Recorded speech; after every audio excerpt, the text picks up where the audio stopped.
Can you hear me okay in the back rows? That would be good. Okay, I'd like to wish you a good afternoon and welcome to this Celebrate Research Week event, a talk by freelance journalist and author Deborah Campbell.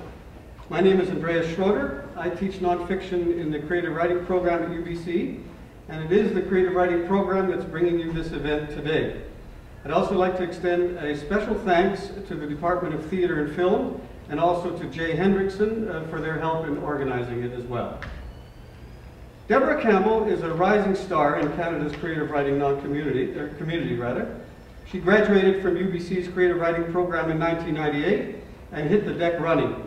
In a very short order, she was being published by a bevy of top-ranked magazines and newspapers, including Harper's, The Guardian, Putney, The Economist, The Globe and Mail, and The Walrus, and of course Douglas and McIntyre with her book of investigative journalism about the Israeli-Palestinian conflict entitled This Heated Place.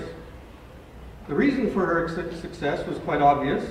Not only is she an exceptionally fine writer, but she's prepared to risk life and limb in some of the world's most politically explosive places, like Iran, Syria, Lebanon, Jordan, Egypt, and as I mentioned, Israel and Palestine.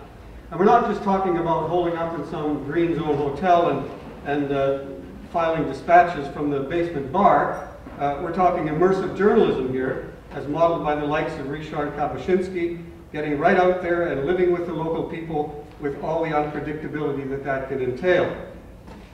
Deborah also teaches nonfiction for us in the creative writing program.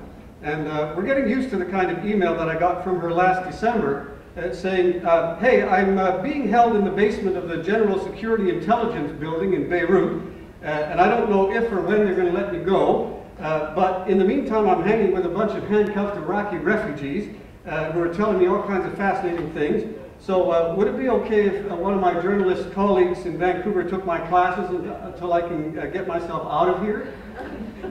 Which invariably sort of leaves us thinking, now how the heck did she manage to set that up? Always right there where the proverbial angels fear to tread.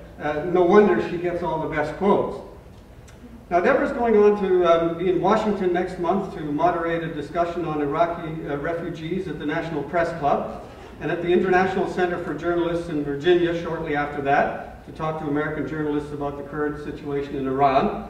And today she's going to be, by the way, and her recent travels in Syria, Jordan, and Lebanon are going to be featured in an article in next month's issue of Harper's, which I think is going to be out in a couple of days. And today she's going to talk to us about the strategies that are needed to live and report from conflict zones as a freelancer, overcoming cultural barriers and gender to get the job done. So Deborah, thanks for doing this for us. The podium is yours.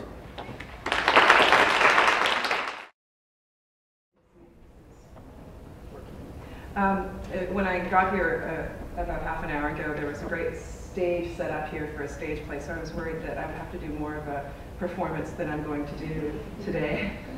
But anyway, I'm happy to be here for Research Week. The last 7 years, most of my work has been around the intersection between people and politics. So I'm very interested in the way that geopolitics and policies and government decisions influence the people on the ground, the people who have to live it out. Essentially the human narrative. And most of my work has been on people who we talk about, whose places that are kind of on the map, in the news, but the people themselves we don't usually get a chance to hear from. My interest is in the other, in societies and cultures that are different from our own. Now, Andreas was mentioning Ryszard Kapuscinski, who is one of my heroes of the literary journalism world, and he said that there are 3 responses to encountering the other. The first, he said, is to make war, and that's something that we see all around us. The second response to the other, he said, is to build walls, and that again is a fairly common response, even on the border between the US and Mexico. Even talk about putting walls along the border with Canada as well. And the third response, he said, is to enter into dialogue. And this, he said, is the job of the writer or the journalist, to learn from and understand the other, these other cultures and peoples. Now, the kind of journalism that I'm talking about is immersive journalism, as opposed to the kind of conventional journalism that we see most often on the big media networks. The conventional model of foreign correspondence these days tends to be more like parachute journalism, going in for a couple days, maybe a week on the outside, staying in the local Sheraton, usually focusing on the official interviews. So if you're going into Pakistan, focusing on the Parvez Musharraf interview, and getting in and getting out, with a lot of the work being done by your local fixer, the person who informs you about what's going on in a very quick and dirty manner so that you can get the job done and get out.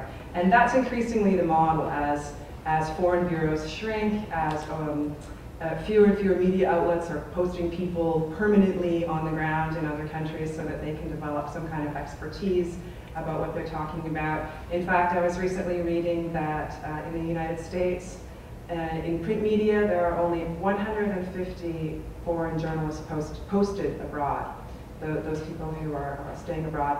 And most of those would be in places like London, bigger centers where there's a lot of news to be made. So there are fewer and fewer of the real experts doing this kind of work.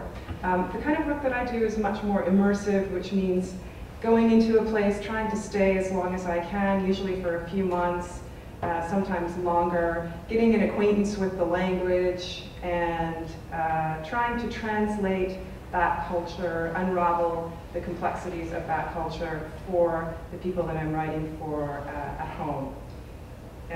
It's, in a sense, it's entering into a dialogue rather than the first two options, and bridge building being the ultimate goal.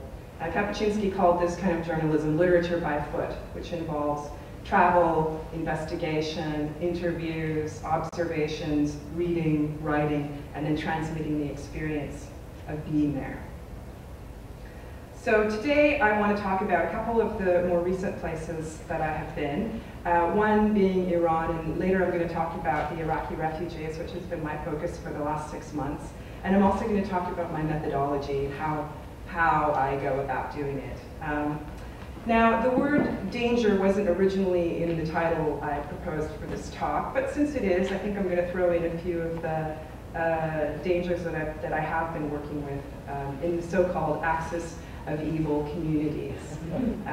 Now, I want to stress as well that one of the biggest dangers in Iran is that they'll try to overfeed you, and you can't really say no. So one shouldn't think that Iran is this hostile place that is wanting to harm us. By far, Iran is the most pro-Western country, I would say pro-American country even, in the Middle East outside of Israel.